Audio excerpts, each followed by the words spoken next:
It's week 9. I got my boom plays, sleepers, and streamers coming at you right now. It's week 9, people. We are flying through these weeks, and yes, we're still holding on to Kyle Pitts. Don't trade him, don't drop him, don't bench him. He's not in this video this week, but for my first boom play for week 9, has to go to Josh Downs. The matchup is way too juicy to even question if he should be in starting lineups. The Vikings are allowing the second most fantasy points per game to wide receivers this season, and also they're allowing the 7th highest completion percentage at 73% with a positive pass EPA to slot wide receivers, and Joe Flacco loves him some Josh Downs. A 25% target share. No other wide receiver on the roster with Joe Flacco this season at quarterback has a target share over 16%.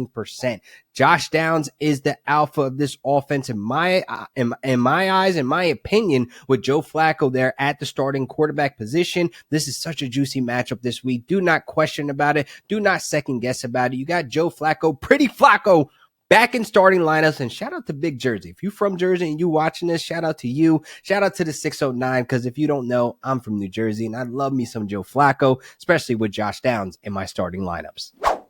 Next up for my boom play, I got Brock Bowers going up against that Bengals defense, and I think there is a high upside for Brock Bowers to find the end zone for his second touchdown this season. Going up against this Bengals defense, he holds an elite target share amongst the tight ends. He's been averaging 14 fantasy points per game this season. He's amongst the tight ends that you shouldn't be questioned about volume and production. He has the matchup this week where the Bengals have been allowing a ton of production to the tight end position so far this season. They have allowed 4 touchdowns this season. 3 of them came in the same game against the Ravens. I think this matchup should be the game plan to have Brock Bowers as the alpha wide receiver there. Jacoby Myers back there working the middle of the field at the slot position and also working outside. A lot of mismatch opportunities for Brock Bowers this week where I think he gets the upside to have a nice tight end 1 outing in week 9.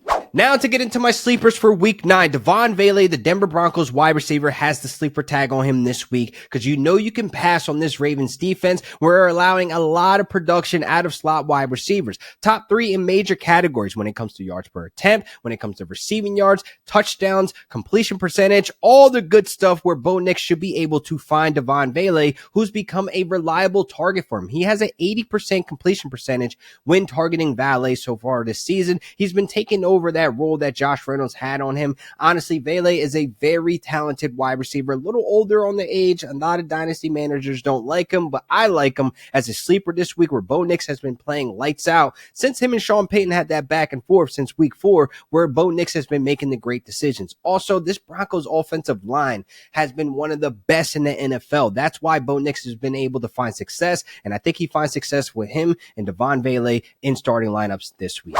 Now for my next sleeper, Kahlil Shakir. I hate putting the sleeper tag on, but not enough people are giving him the respect as the Bills wide receiver 1. Going up against this Miami defense may have some trouble with Keon Coleman and Amari Cooper on the outside because this pass defense is elite with the Miami Dolphins, but they lack production in the slot position where you're having Kahlil Shakir finding the middle and being available for Josh Allen, where last time these guys met in week 2, he led the team in receiving yards. He was the only productive wide receiver there. And also the Miami Dolphins run a ton of zone coverage at 75%. That is the upper table of where they're going to be running zone coverage against Kahlil Shakir, where he has proven to be one of the best zone coverage wide receivers in the NFL right now. So obviously he has the volume, he has the production, and he has proof that he can handle that alpha wide receiver 1 target with Josh Allen targeting the slot position every so often, how he has his entire career. Now to get into my streamer for week 9, this could be a deep cut. This could be a deep sleeper for whatever the case may be. I don't know many people's situations, but the Carolina Panthers just traded away Deontay Johnson. Bryce Young looking to be the starter from now on for the next couple of weeks until he's playing bad again. But honestly, I think he's in the driver's seat. So what this means is Jaylen Coker could be a streamer for you this week with notable teams like the 49ers and the Steelers on bye. He could be a nice fill-in now for some potential natural upside, being that him and Bryce Young were connecting very well. Jaylen Coker could be explosive at times, find his way off the line, making himself available, where I think he could find some positivity in zone coverage against the Saints defense, where Bryce Young and him were able to connect and it looked very fluid, to where I hope they can build off the chemistry that they have last week and going into this week, where the Carolina Panthers can hopefully get something going on the ground with Chuba Hubbard and with Xavier Legette. Hopefully he's not too banged up and healthy enough to go out there to find some type of production out of this Carolina Panthers offense, because man, I'm going to be taking some shots on Jaylen Coker, being that wide receivers are dropping like flies in injuries. And like I said, two notable teams with wide receivers that are on bye. Beggars cannot be choosers. Those in those deeper leagues, take a shot on Jaylen Coker. I'd like the upside this week. So this wraps up another great episode of RotoBaller Fantasy Sports YouTube channel. Please make sure you guys like and subscribe. Leave a comment below your start and sit questions, and I'll try to answer them all the way up until game time. And you guys can follow me at Real Deal Fantasy on all social media platforms. Until next time.